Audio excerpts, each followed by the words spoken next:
Okay, I got the wheel all chucked up, dionicated in. I'm just going to clean this up a little bit. I'm just going to make a cut here and then true this up. Being cast iron, I'll machine a bushing, which will heat up and slide on just to kind of give this a little more strength. And then I'll set up to start boring the taper on the inside.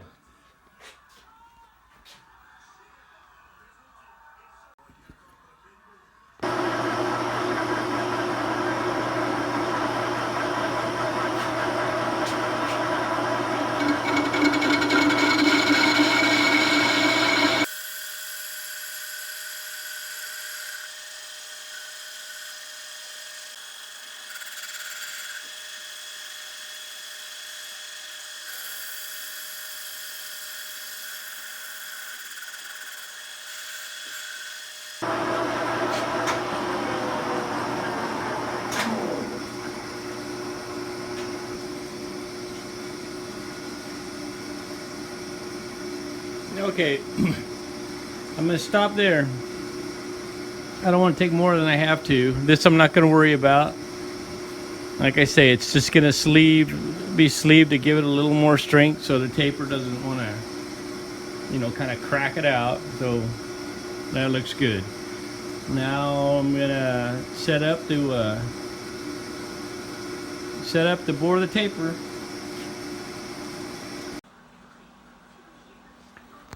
Okay, I'm ready to start boring the hole. Being cast iron, I got all these diapers wherever I can get them, or absorbent pads. They work really well for the little hot cast pieces to kind of hit and stick to them. Don't really like cast iron flying around, but sometimes you gotta deal with it a little bit. Okay, I got the carriage locked down. I don't want the carriage to move. And from now, I'll just be going by hand on the compound. The compound set at a 2-degree taper. That's what we're gonna do. Or 2 degrees off of 90. But anyway, I'm gonna set the camera up and start filming boring it.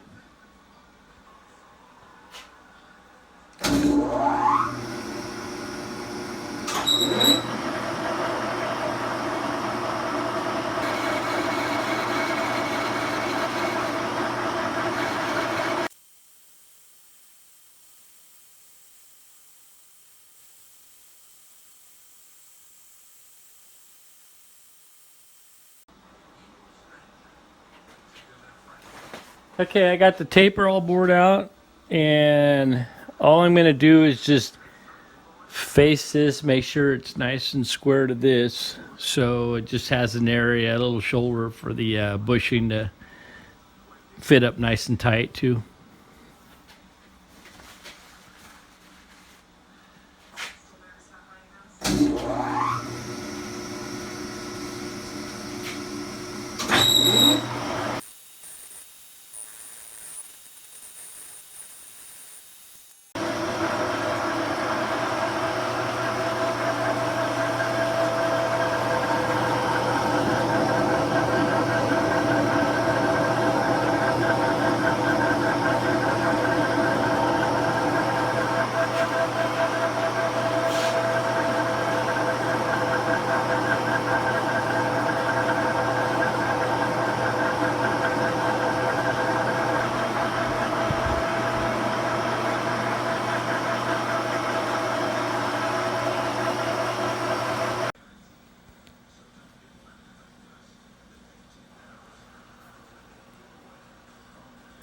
Okay, this is the bushing roughed out. This area with the X will be machined off, but I'll need all this material to clamp it up into the 3-jaw chuck. At that point, I'll machine the taper and the 1 1/8 hole, all in the same pass. And these here will be the pusher holes, and these will be the holes that'll draw it in to the wheel.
Okay, getting back on the wheel here. What I got here, this will be I already have the taper. Got the taper all machined out. This will be the collar bushing that's roughed out. I'm ready to chuck it up in the lathe, and I will machine the matching taper here and machine the bore for the shaft, which the shaft's going to be a couple thousandths under 1 1/8. Eventually this will be split, but for right now, being that this is a cast iron wheel, I wanted to give it a little bit more support. So I just gave a cleanup cut here. This is the bushing that'll go on. The relief here, of course, so it'll drop down to where I could leave the material in the corner. I'm ready to heat it up right now, drop it on. It'll just be done with an induction heater. You can use a torch, whatever gets it hot. With the 3,000 interference fit, I really don't like to press it on because it's real easy. You know, even though you clean up edges and stuff, it's still real easy to kind of drag some cast iron off. Heat it up, drop it on, let it tighten up. In my opinion, is the better way to go. So anyway, I'm gonna put the camera on the stand and heat it up and drop it on.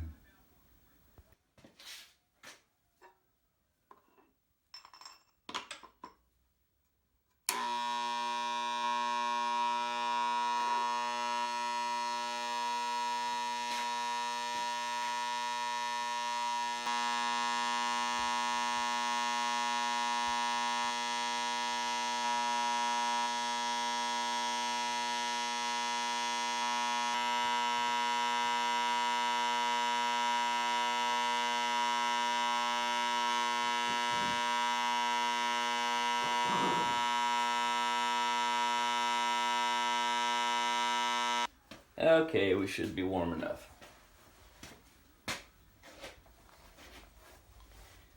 Generally, it doesn't take too much. In fact, it might still be loose enough to see. It's still even loose enough, you know, and that's with the 3,000 interference fit. Just drop it on there and spin her a little bit. Right there, it's starting to lock up right now.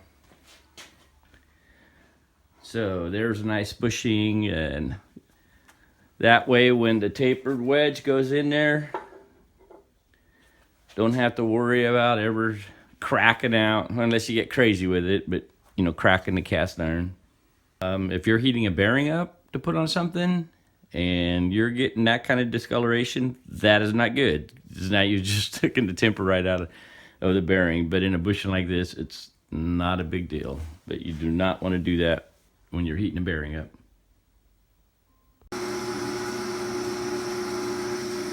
Okay, I'm gonna make one more cut of 5/1000ths. The taper's looking pretty good. It's gonna go, I'd like to get it to go in about up in the here, so 5/1000 should put me pretty close. I'm having to cut on the back side, just once I set the cross slide angle to bore the wheel for the taper. In order to machine the taper correctly, I'm having to cut on the back side here. So I want both cuts on the exact same setting. I do not want to move, did not want to move it anyway. And so I'm having to feed it by hand, which is not a bad deal. But anyway, I'm gonna set it up, and I haven't filmed up to this point, but I'll just do just a little light skim cut.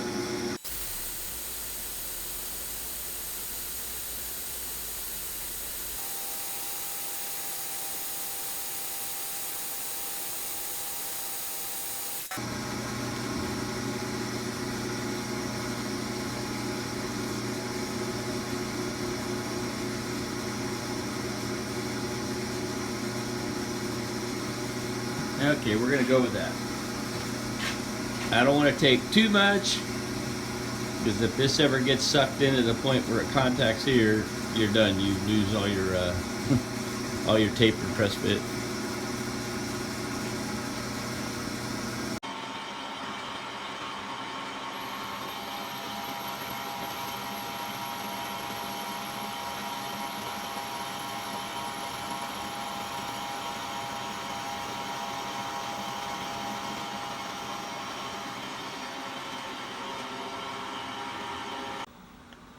Okay, I pulled it out of the lathe and oh yeah, you just barely just let it go and it locks. That's, well, I mean, it has to be a perfect fit because it's all machined on the same deal, but anyway,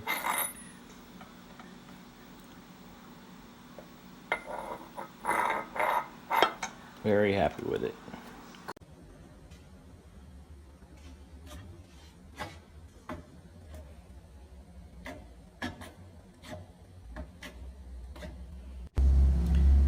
Okay, to grab this taper, I just have some copper or shim stock in there to grab the edge, and being it's on a taper, I got a little bushing driver here that fits the hole to where it just barely covers up, and it'll be held in by the live center.